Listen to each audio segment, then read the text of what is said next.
จัดทเจริญพรนะครับซึ่งตอนนั้นท่านก็จะเป็นพระเทพอยู่นะครับก็ปรากฏว่าเราก็ไปสกัด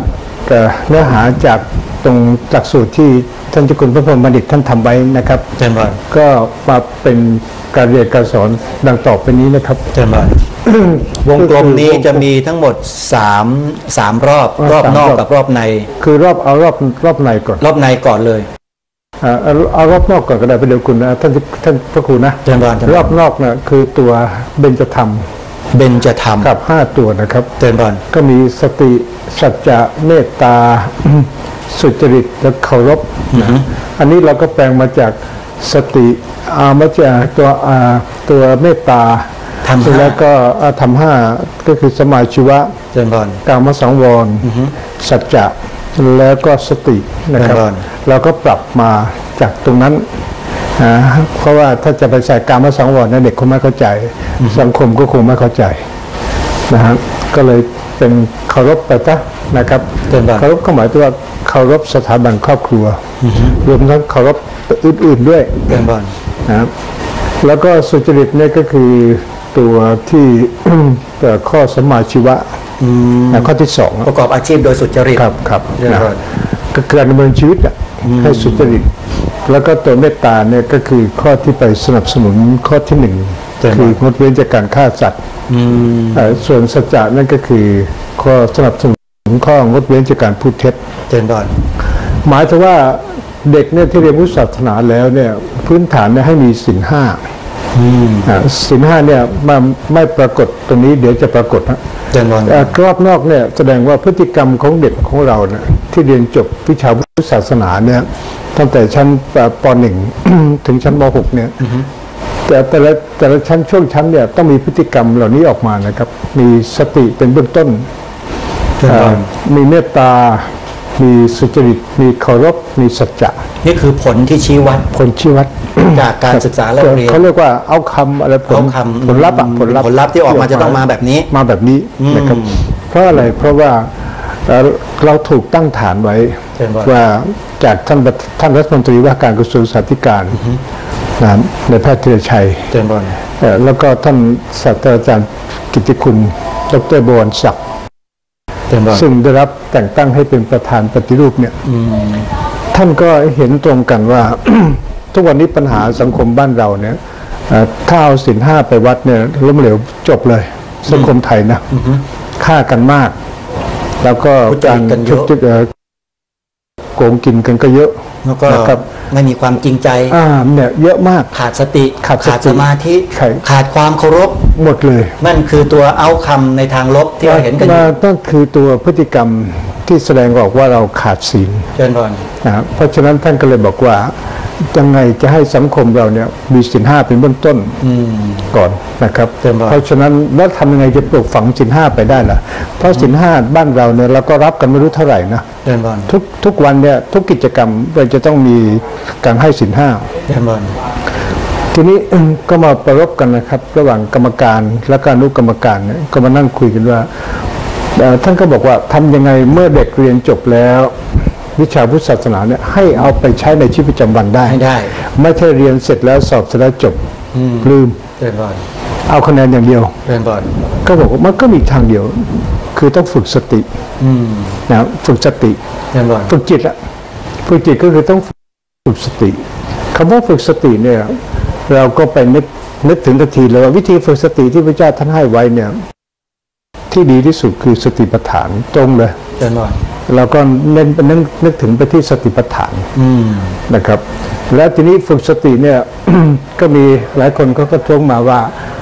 ถ้าเอาสติอย่างเดียวเนี่ยสังคมอาจจะไม่เข้าใจครูอาจจะไม่เข้าใจเพราะฉะนั้นสติกับสมาธิเป็นของคู่กันต้องมาคู่กันเพราะฉะนั้นใส่คำว่าสมาธิไปด้วยถามว่าแล้วปัญญาก็อยู่ในกระบวนการนั่นแหละนะครับแต่ตอนนี้เราเน้นความสติกับสมาธิให้ได้เป็นหลักก่อนคือให้จิตมันสงบให้จิตมันนิ่งแล้วก็ควบคุมพฤติกรรมได้ทีนี้พอเรามีนึกถึงนี้เราไปนึกถึงตัวสติกับสมาธิเพื่อปลูกฝังตัวเจตนางดเว้นคือศีล 5ลงไปเนี่ยนะทีนี้ผลที่ออกมาเนี่ย อย่างมันก็จะออกมาอย่างเงี้ยสติต้องพฤติกรรมดีพฤติกรรมก็คือพฤติกรรมทางกายวาจาแล้วก็ใจนะ แล้วก็ปัญญาเบ่งบานเจริญพรนะก็หมายความว่ามีปัญญาทางธรรมนะที่เบ่งบานออกมาแล้วก็จิตเปลี่ยนสุขตัวนี้คือผลของสมาธินะจิตเปลี่ยนสุขเนี่ยเพราะฉะนั้น ตอนนี้เห็นชัดเจนว่าเด็กของเราจากนี้ไปเนี่ยในการเรียนของเราจะเน้นไปที่การฝึกสติสมาธิเป็นเบื้องต้นเจริญพรแล้วก็ไม่ใช่แล้วก็ไม่ต้องห่วงนะครับว่าจะไม่เรียนรู้เรื่องอื่นเนื้อหาวิชาอื่นๆที่เป็นวิชาการเราก็เรียนไปตามหลักสูตรนะครับแต่ว่ามันเบื้องต้นของการฝึกจะต้องมีสติสมาธิทุกครั้งเจริญพรนะครับตามขั้นตอนที่ได้ออกแบบมาแล้วนะครับเป็นการฝึกสติเพื่อให้ได้สมาธิ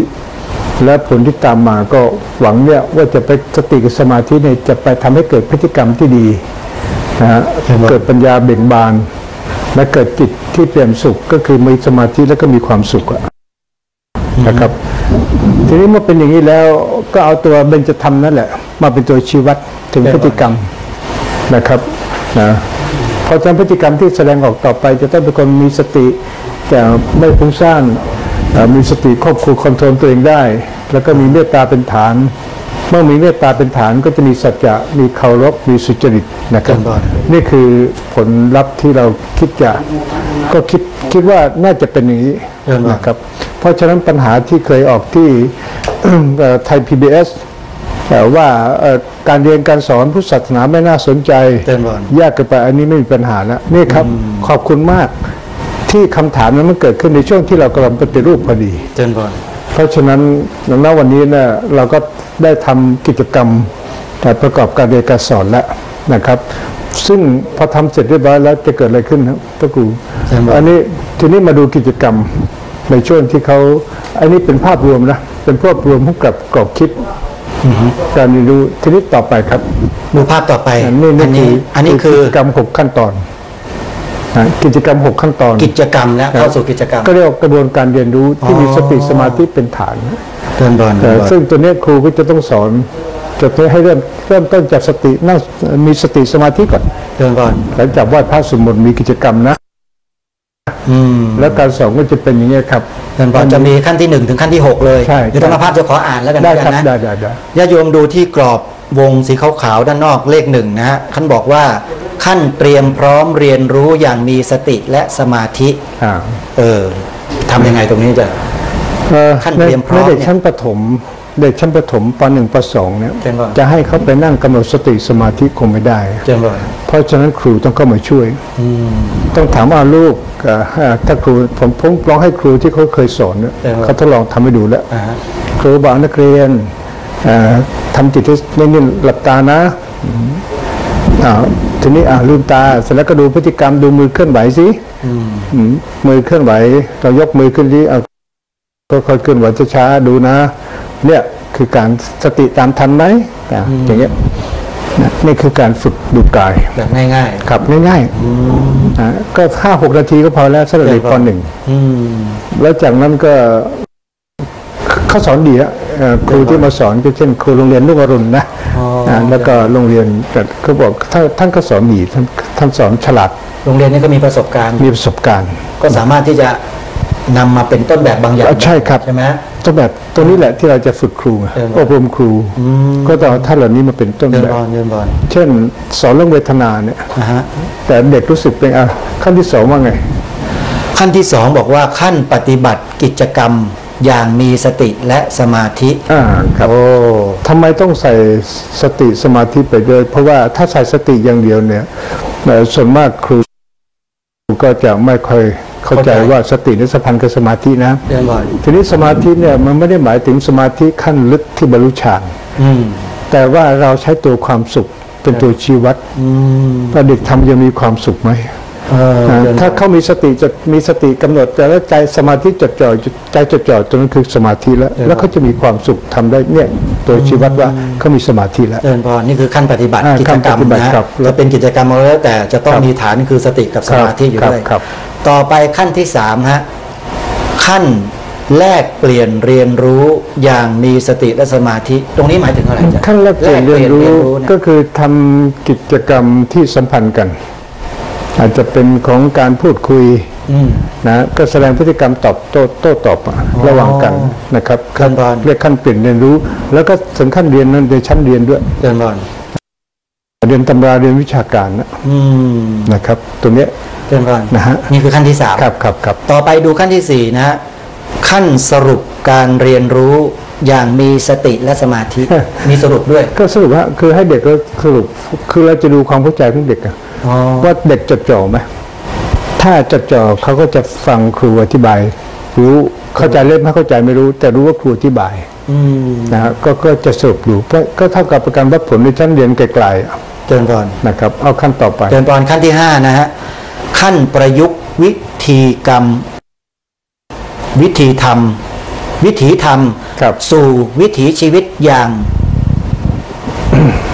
อะไรนะเนี่ยจะมีสติใช่ไหมอย่างมีสติและสมาธิขออภัยนิดหนึ่งนะฮะตัวหนังสืออันนี้ก็มุ่งไปที่ชั้นโตแล้วประยุกต์แล้วนะประยุกต์คือวิถีธรรมคือประยุกต์เนี่ยในขั้นเล็กก็ประยุกต์นะเช่นเอาไปใช้กับครอบครัวเป็นพ่อแม่เป็นไงในชีวิต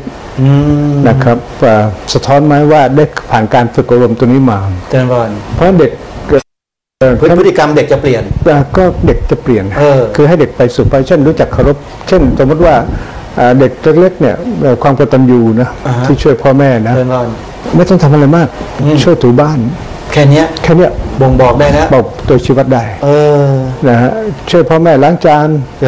นะตัวเนี้ยก็คือเอากิจกรรมของเขานะมาเป็นตัวชี้วัดได้หมดเลยโดยไม่ได้มุ่งเอาแค่ความจำที่ท่องได้อย่างเดียวเหมือนสมัยก่อนตอนนี้เราพยายามทำตัวนี้มานะครับคือ6 ขั้นเนี่ยมันจะเข้มข้นไปตามลำดับชั้นทุกชั้นต้องมีพฤติกรรม6เนี่ยแต่ว่ามันจะเข้มข้นไปตามลำดับชั้นตั้งแต่ป.6 ถึงป.1 ถึงม.6นะครับดูขั้นสุดท้ายนะครับขั้นประเมินผลอย่างมีสติและสมาธิครับประเมินผลด้วยก็ให้เขาประเมินตัวเขาเองครูประเมินผลก็ให้เขาประเมินตัวเขาเองว่าเขามีคุณธรรมแค่ไหนอย่างไรอ่านตัวเองให้ออกบอกตัวเองให้ได้นะครับเพราะเราเริ่มต้นมาจากสติสมาธิแล้วเนี่ยนะครับสติสมาธิอยู่ด้วยกันที่ไหนสะท้อนถึงว่าจะต้องมีปัญญาต่อไปเจริญพรครับนี่คือโครงสร้างครับโครงสร้างขั้นตอนของการปฏิบัติครับเจริญพรนอกจากนี้แล้วมีอะไรเพิ่มเติมจากนี้ไหมจากการประชุมกันในวันนี้เนี่ยครับอาจารย์กว่าจะได้มาเนี่ยเราประชุมกันไม่ใช่น้อยนะกว่าจะได้วงกลมที่2แผ่นนี้มาเนี่ยนะอันนี้นะครับเสียค่าน้ำไปเยอะเจริญพรนะครับกว่าจะคิดตกผลึกกันมาได้บางคนฟังแล้วพอเขาอีกคนหนึ่งมายังไม่เข้าใจต้องอธิบายชี้แจงหรือบางคนมีจุดเสริมกว่าจะได้มาแค่2 วงกลมเนี่ยที่เราจะใช้เป็นฐานอบรมฝึกใช้ที่จะใช้ต่อไปเนี่ยให้ครูได้ใช้นะเราจะทดลองก่อนเนี่ย 4,000 โรงเรียนนะครับอันนี้เรามีการตั้งคณะอนุกรรมการติดตามประเมินผลไปสู่พฤติกรรมของเขาที่บ้านมีตอนนั้นไม่จะเป็นตอนนั้นเป็นเรื่องของโรงเรียนนะครับเราจะประเมินการใช้ของครูหลักสูตรนะตรงนี้ครับดูประเมินว่าคุณครูท่านใช้แล้วมีอุปสรรคอะไรไหมนะครับเพราะว่าในการเข้าสอนจริงๆนะคุณครูท่านก็ต้องไปศึกษาแล้วก็คุยกับทีมสอนของท่านซึ่งตัวเนี้ยณวันนี้เนี่ยมีครูพระเข้าไปช่วยสอนกับครูเพราะฉะนั้นทั้ง2 ท่านก็จะต้องทำงานร่วมกันนะครับครูอาจจะเป็นเจ้าของเราวิชาพระเขาสอนครูก็อาจจะเป็นคนประเมินนะครับตรงนี้ครับขั้นตอนของการปฏิบัติดังกล่าวนี้เนี่ยเราจะเน้นให้คุณครูที่อยู่ใกล้ชิดกับนักเรียนเป็นผู้ดำเนินการแน่นอนครับเพราะว่าท่านเป็นผู้รู้จักก็เป็นเจ้าของรายวิชาท่านต้องสอนเนี่ยแต่ว่าในเนื้อหาที่ท่านสอนเนี่ยบางครูบางท่านอาจทำได้เพราะฉะนั้นท่านก็จะเป็นเจ้าของรายวิชาด้วยแล้วก็สอนด้วยแต่ว่าโรงเรียนไหนที่อ่อนเราก็ส่งพระเข้าไปช่วยนะครับเพราะพระก็จะพระที่เป็นครูสอนศิลธรรมครูสอนโรงเรียนนะฮะก็จะต้องทำงานกันหนักแหละผมว่าพระท่านก็อยากทำนะอยากทำเจริญพรตรงนี้อาจารย์จะเสริมอะไรเพิ่มเติมไหมเกี่ยวกับผังมโนทัศน์เหล่านี้ผังในสุดมันก็มีหลายคนปรารภนะครับว่าจะเป็นห่วงว่าครูท่านจะเข้าใจไหม นี่แหละคือสำคัญคือตรงนี้ฝ่ายปฏิบัติการนะครับ ฝ่ายปฏิบัติการ จะเข้าใจไหม แต่ว่า ถ้าเกิดไม่เข้าใจแล้วจะทำยังไง ก็แรกเราจบรมก่อน จัดอบรม จัดอบรมจัดพบครูเพื่อให้อย่าไปใช้คำว่าอบรมแล้วเดี๋ยวท่านจะฟังแล้วน้อยใจ พบปะคุณครู คุณครูชี้แจง เพื่อแลกเปลี่ยนความคิดเห็นกันดีกว่า ครับ เกี่ยวกับเรื่องเหล่านี้ ครับ ก็ดีนะโยมอาจารย์ แต่นี้ทำทีคราวแล้วมากๆไม่ทำได้เหรอ คือถ้าเราไม่ทำก็ทำ4,000โรงเรียนเนี่ยก็นี่เป็นขั้นที่ว่าขั้นปูพื้นฐานนะ เริ่มต้น เขตละ2โรงเรียน เขตละเขตละ2โรง ที เรี นี้ ยน เขาก็มีหน่วยงานเขาราชการที่จะติดตามประเมินผลอยู่แล้ว ซึ่งก็น่าจะทำได้เพราะเราไม่ได้คณะกรรมการไม่ได้ออกไปทุกเรื่องนะเราคิดหลักสูตร คิดวิธีการทำกรอบให้ แล้วก็เชื่อมั่นว่าในสติปัญญาของครูนะทำศึกษาแล้วก็คงไม่ยากอ่ะ เจริญพร แล้วก็ท่านก็อาจจะสนุกด้วยพอได้กรอบได้แผนจากเรานะต่อไปท่านก็ไปออกแบบการสอนของท่านนะครับเพื่อให้เด็กได้สติสมาธิ เจริญพร ปัญญาแล้วก็มีพฤติกรรมออกมาอย่างที่ว่านะครับตรงนี้ นอกเหนือจากผังมโนทัศน์นี้แล้วเนี่ยยังได้พูดคุยเรื่องอื่นอะไรอีกไหมจ๊ะ พูดอื่นเนี่ยก็คือการทำให้ต่อเนื่องนะก็คือเราก็พยายามที่จะให้มีการใช้ในเดือนพฤษภาคม มาถึง เปิดเทอมใหม่ หลักสูตรนี้ผังมโนทัศน์เนี่ยนะ ใช้ในเดือนพฤษภาคม พฤษภาคม นำร่อง ที่ถึงนี่เหรอฮะ นำร่องที่จะถึงนี่ไงเพราะฉะนั้นทุกอย่างเนี่ยต้องเสร็จภายในเดือนมีนาคมกิจกรรมเท่าไหร่ที่คิดนะครับต้องเสร็จภายในเดือนมีนาคม แล้วการจัดประชุมแลกเปลี่ยนความคิดเห็นกันระหว่างผู้สอนกับทางคณะกรรมการ เรื่องนี้แหละครับที่ทางกระทรวง จะทันไหม ก็ทันเพราะว่าเขาวางแผนไว้แล้ว วางไว้แล้วนะ วางไปแล้วจะเป็นเรื่องของสปท เจริญพร นะเขาจะวางแผนซึ่งเราก็ไม่ได้ไปยุ่งเขาละ ทีนี้สิ่งสำคัญคืออย่างนี้อาจารย์ เด็กๆก็ไม่ได้อยู่ที่โรงเรียนตลอด ครับ เขาอยู่บ้าน ครับ มีอะไรจะฝากบอกกับผู้ปกครอง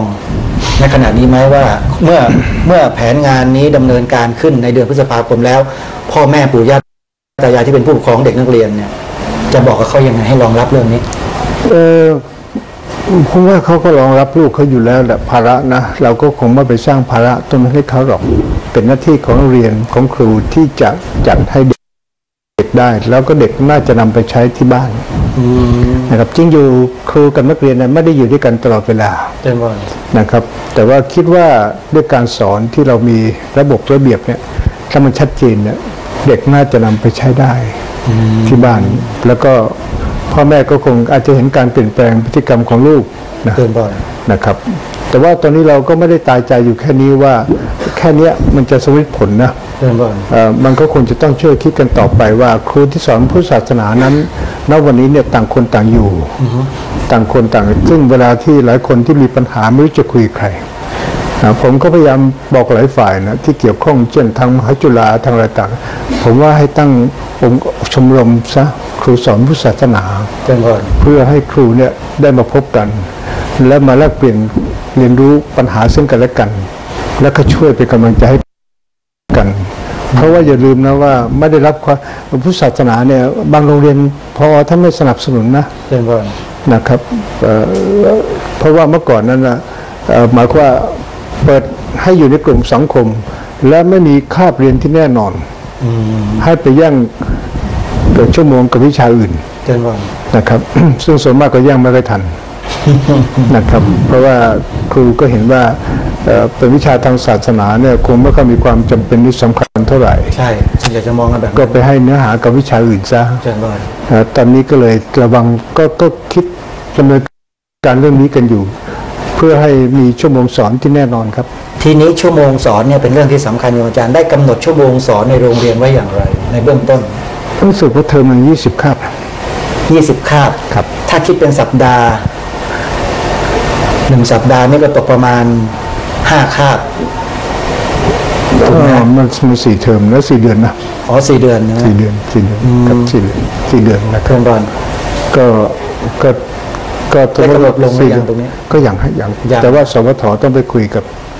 ทางกระทรวง เจริญพร ครับ ต้องให้เวลาตรงนี้ คือเราก็กำหนดกรอบแล้ว บอกไปแล้ว ครับกรอบ เจริ ซึ่ง ญพร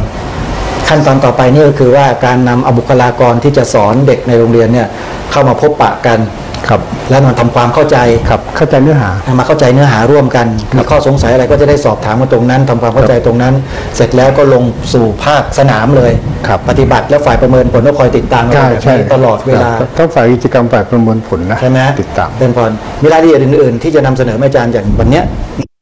ในเอกสารฉบับนี้เนี่ยเป็นข้อมูล นี่เป็นมีข้อมูลนะมีข้อมูลที่เราทำนะ เรียนว่า กระบวนการจัดเรียนรู้เนี่ยทำเป็นช่วงชั้นอะไรต่างๆพวกนี้คือหลายท่านก็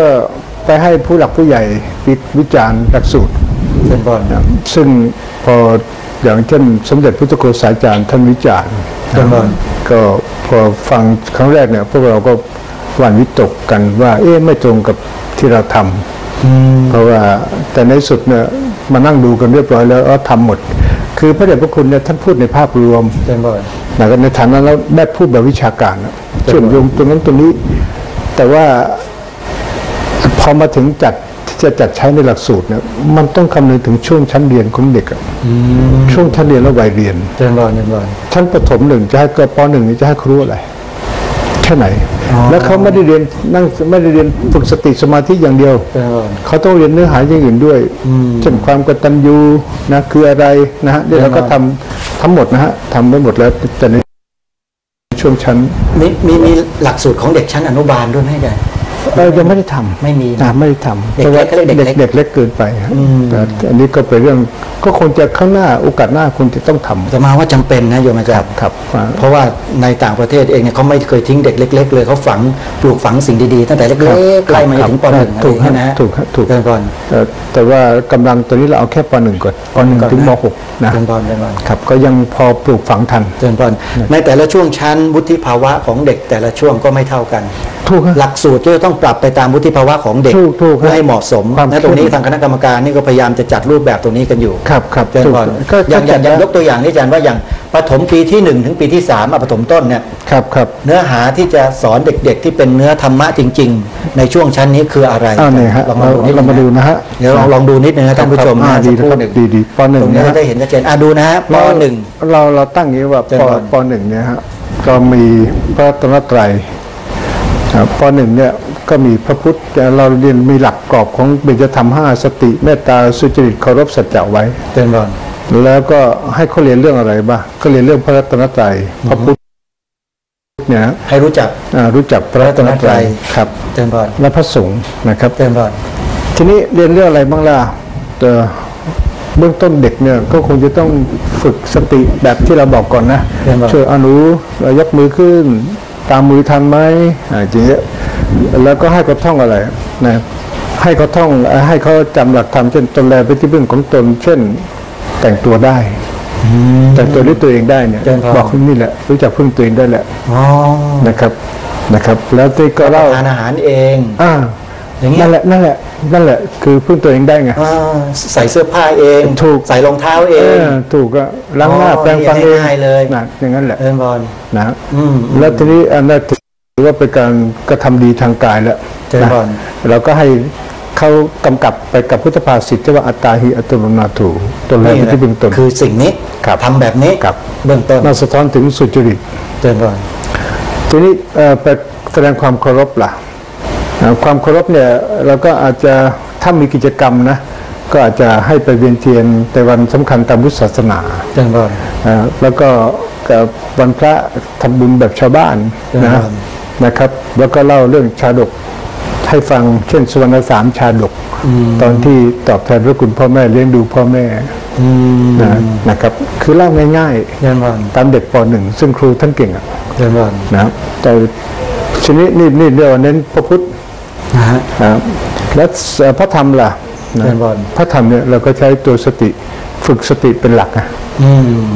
พระธรรมเข้าถึงธรรม เจริญพร นะครับ แล้วก็เราฝึกการให้ตามหลักสังฆาวัตถุ การให้ทำภาษาเด็กคือเช่นไม่ทำร้ายสัตว์ให้ชีวิตสัตว์ เจริญพร สัตว์เล็กเนี่ยที่มาตามปกติเด็กเห็นจะตี ไม่รังแกเขา แต่ว่าเราก็จะไม่ให้เขาทำ เจริญพร ให้รู้ว่าเนี่ยท ถ้าเราไม่ตีคือการให้ชีวิตเขา ให้เมตตา ให้เมตตานี่ นี่แหละคือเมตตา นั่นคือเมตตา อ๋อ ไม่รังแกเพื่อน เดินบอล ในชั้นเรียนนะเนี่ยฮะสอนให้เขาแบบภาพปฏิบัติง่าย เดินบอล ๆนะครับแล้วทีนี้สุจริตแล้วก็เช่นไม่ขโมยของเพื่อนนะแบ่งปันให้เพื่อน อ้าวสุดยอดเลยง่ายๆเลย ง่ายๆครับนะอันนี้ก็ถ้าหลักเรื่องการผลที่แสดงความเคารพก็เช่นทำตัวดีว่าง่ายรับใช้พ่อแม่ เชื่อฟังครู เชื่อฟังครูแล้วก็ถือพ่อแม่ถือบิดามารดาเป็นมิตรในเรือนตนเราก็จะให้เด็กท่องคาถาพวกนี้เรื่องเล็กนะครับนี่นะแล้วก็มีสัจจะคือไม่โกหกใช้คำพูดเวทียวาจาวาจาเป็นที่รักก็ตามภาษาเด็กป .1 จะให้พูดอะไรล่ะนะครับซึ่งเราก็รู้กันอยู่พ่อครับแม่ครับนะแล้วก็มาทำผิดอะไรก็อย่าไปโกหกนะตามคนนี้นะเนี่ยก็นี่คือพระสงฆ์เนี่ย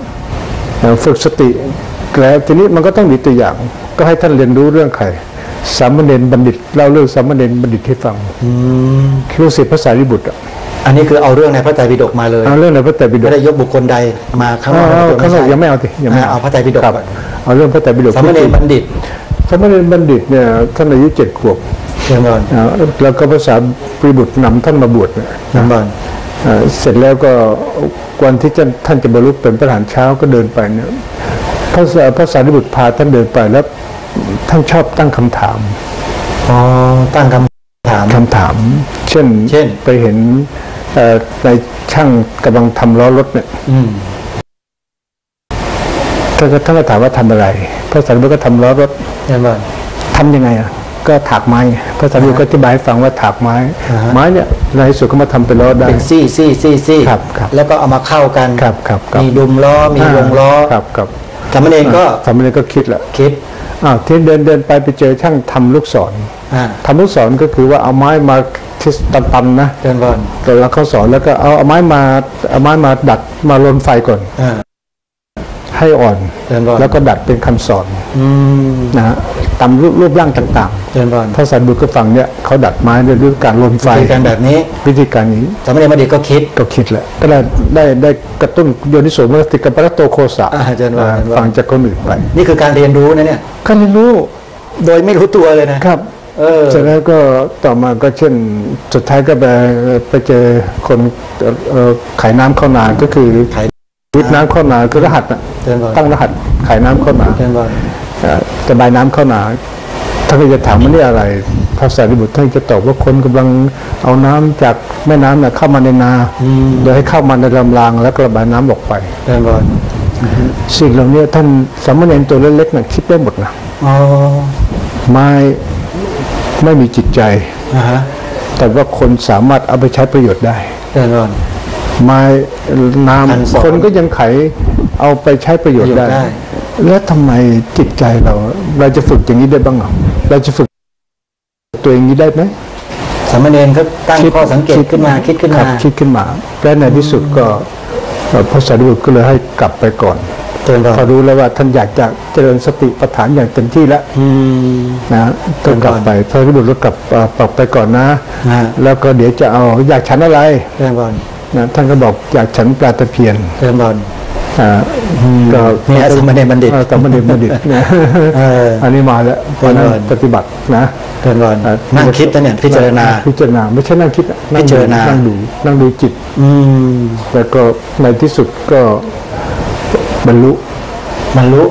เพราะว่าทำด้วยความสบายใจคือยังไม่ได้ฉันอาหารนะแต่มีความหวังว่าจะได้ฉันอาหารที่ท่านโปรดปลาตะเพียนทอดนะเนี่ยเป็นความหวังไม่กดดันก็เลยมีกำลังมุ่งมั่นในการปฏิบัตินะแล้วก็ได้แรงคำสอนจากครูบาอาจารย์กระตุ้นว่าธรรมชาติทั้งหลายเนี่ยคนก็ยังฝึกได้เลยเอาธรรมชาติมาใช้ประโยชน์ได้แล้วทำไมสิ่งที่มีการรับรู้คือจิตเนี่ยเราจะฝึกบ้างไม่ได้อันนี้มันมีพื้นฐานมาจากสติกับ สมาธิ ถูกต้อง ที่มีตัวโยนิโสมนสิการคือตัวปัญญาเนี่ย ใช่ พิจารณาขบคิดถึงตัวปัญหาต่างๆเหล่านั้ ถู น กต้อง จนกระทั่งออกมาเป็นผลลัพธ์ ครับ คือรู้แจ้ง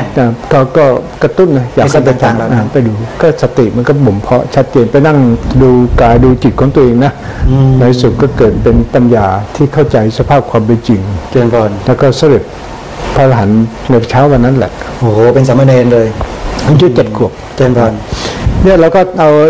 ฝึกเด็ก สิ่งเหล่านี้ อย่างเงี้ยง่ายๆอย่างเงี้ยฮะ อ่า นะครับไปส นี่คือช่วงชั้นประถม ครับช่วงชั้นประถม เจริญพรมีช่วงชั้นมัธยมไม่อาจารย์ มีครับมีช่วง ลองดูชั้น ก็ มั มี ธ เห ย มือ ม น ที่ว่า นะครับ เด็กชั้นประถมเนี่ยก็เป็นเนื้อหาอีกแบบหนึ่ง ครับ เด็กชั้นมัธยมก็เป็นเนื้อหาอีกแบบหนึ่งนะเพื่อให้เหมาะสมกับช่วงชั้น ครับ ซึ่งคณะกรรมการปฏิรูปวิธีการเรียนการสอน อ้าว พุทธศาสนาเนี่ย ครับ ก็ได้จัดทำอย่างเช่นมัธยมเป็นยังไงโยม ทีนี้learning outcome คือผลของการเรียนรู้ผลลัพธ์เนี่ยต้องการให้เด็กเป็นอะไรก็คือผู้เรียนรู้สึกตัวทั่วพร้อมในทุกการกระทำของการดำเนินชีวิต เอานี่สติปัฏฐานแล้วเนี่ย ก็ใช่นะใช้ปัญญาพิจารณาให้เห็นคุณค่าแท้คุณค่าเทียม คุณโทษของสิ่งต่างๆ เพื่อปฏิบัติตนได้ถูกต้อง คำเหล่านี้ข้ามไม่ได้นะอาจารย์คุณค่าแท้คุณค่าเทียม ครับ เนี่ย ไม่มีปัญหา อ่า ทางวิชาการมันอาจจะยาก เจริญพร แต่ว่าอธิบายเข้าใจได้ เข้าใจง่ายๆ ครับ เจริญพร อย่างเช่น เช่น หมายถึงว่ามือถือเนี่ยคุณค่าแท้อยู่ตรงไหน อืม นะ อยู่กับตัวทุกวัน อยู่ที่ใช้สื่อสาร คุณค่าแท้อยู่ตรงนั้นนะ เจริญพร แต่คุณค่าเทียมเนี่ยมันคือการที่มีภาพต่างๆ มาประกอบแอปพลิเคชันมากมายเนี่ยนะซึ่งบางทีไม่จำเป็นเลย เจริญพร นะครับ แล้วก็เปลืองตังค์ด้วย อือฮึ นะคือเป็นคุณค่าเทียม เจริญพร แล้วก็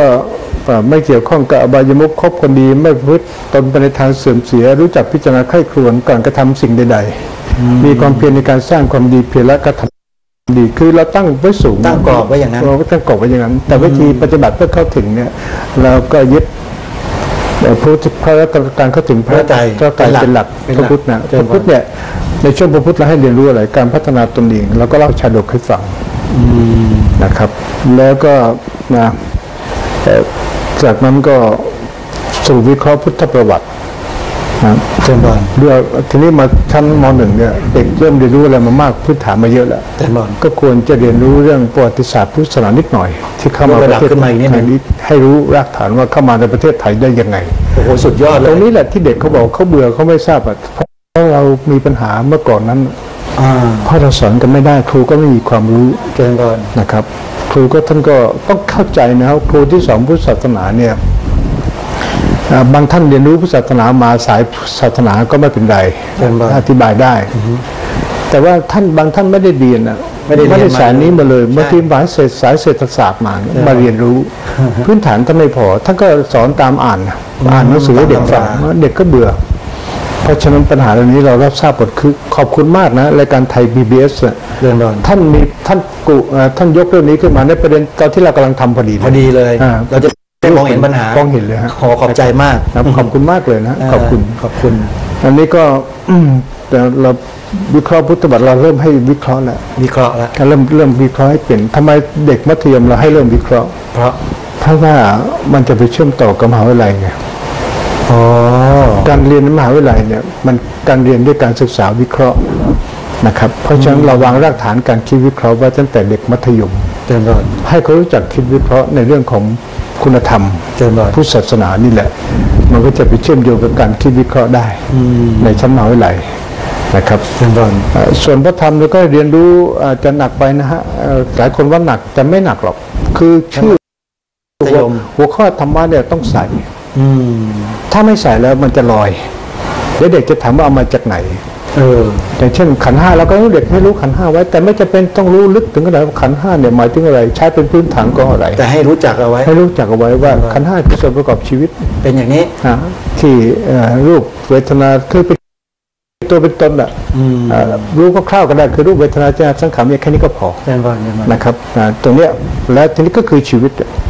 แล้วมันจะดำเนินชีวิตยังไง มันก็ต้องเรียนรู้เรื่องความสุขแบบคฤหัสถ์ที่จะมีนะครับซึ่งก็จะทำให้เขาคิดและเลือกได้ว่า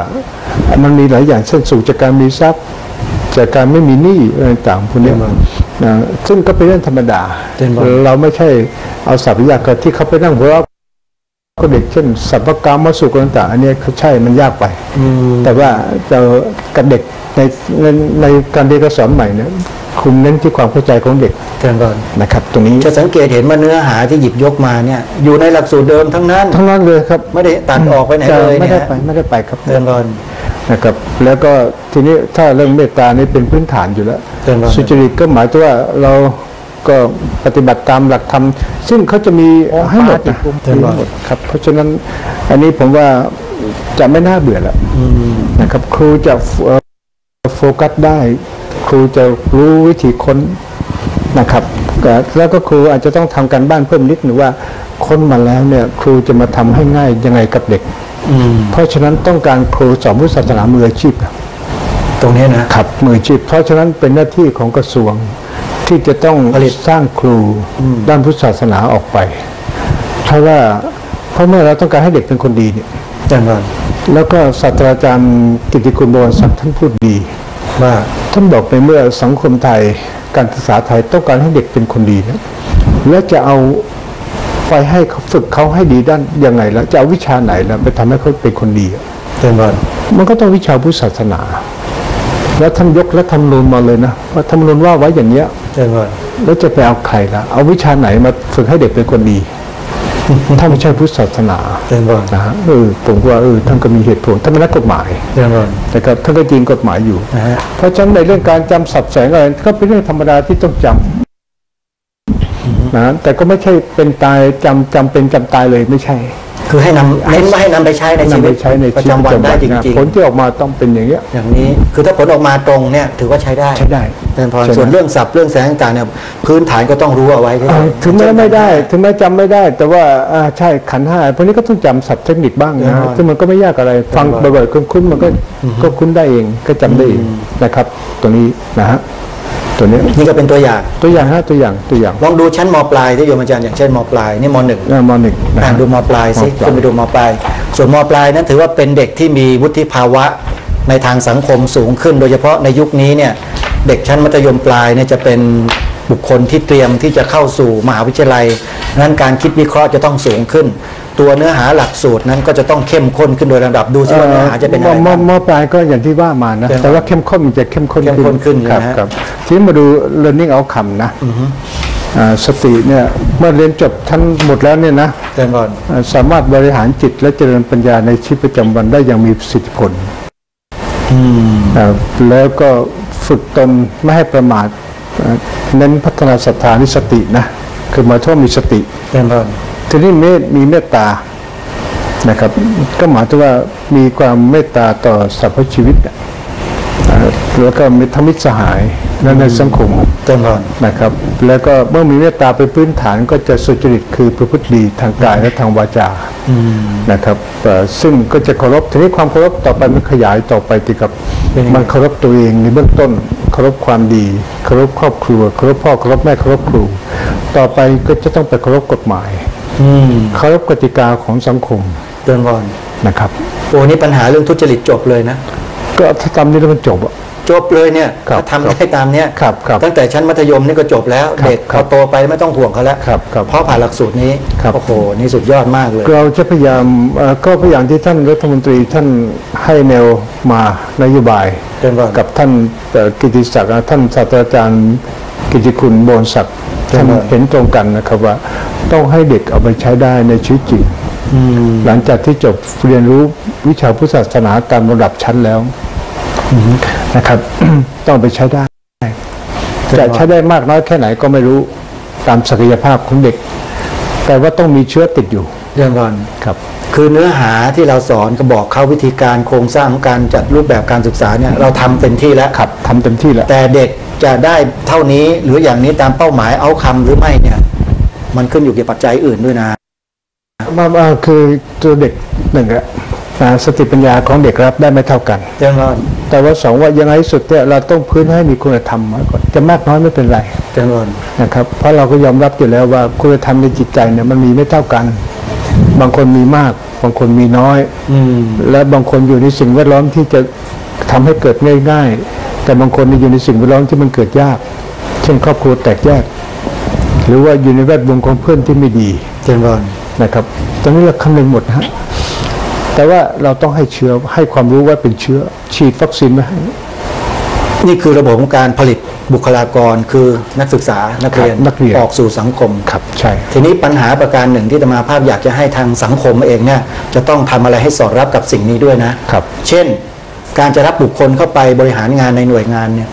ต้องเน้นตรงนี้ด้วยนะทีนี้มาดูคนด้วยว่าเขาเป็นยังไงคนที่เขาก็ดูอยู่แล้วแหละใช่ไหมแต่หน่วยงานเท่าไหร่เขาไม่ใช่เอาแต่เก่งๆอย่างเดียวนะไม่พอเก่งวิชาการอย่างเดียวไม่พอต้องเก่งดีใช่เก่งและดีนะครับแล้วก็ดีและเก่งพวกนี้นะครับทางคณะกรรมการเองน่าจะไปประสานกับทางส่วนงานต่างๆเหล่านั้นด้วยเราคงไปไม่ถึงขนาดนั้นเราเพียงแค่ทำตัวนี้สร้างพื้นฐานให้กับโรงเรียนก็พอแล้วเป็นหน้าที่ของเราแล้วส่วนเรื่องอื่นเนี่ยก็ที่เขาจะเรียนรู้ของเขาด้วยตัวเองนะสังคมนะเพราะเราคงไม่มีหน้าที่ไปถึงขนาดนั้นนะครับแต่ว่าถ้าเด็กพวกนี้เขาจบออกไปแล้วเนี่ยเขาก็จะไปดูแลสังคมไปรับใช้สังคมต่อเขาก็จะนำสิ่งนี้ไปเผยแพร่มันขึ้นอยู่จิตสำนึกแล้วครับจิตสำนึกเพราะฉะนั้นเราสร้างให้เขาแล้วเราสร้างให้เขาแล้วครับก็เป็นหน้าที่ของเราก็จบครับส่วนการที่จะเข้าไปสู่การดำเนินชีวิตของแต่ละคนเนี่ยที่จะนำไปใช้เนี่ย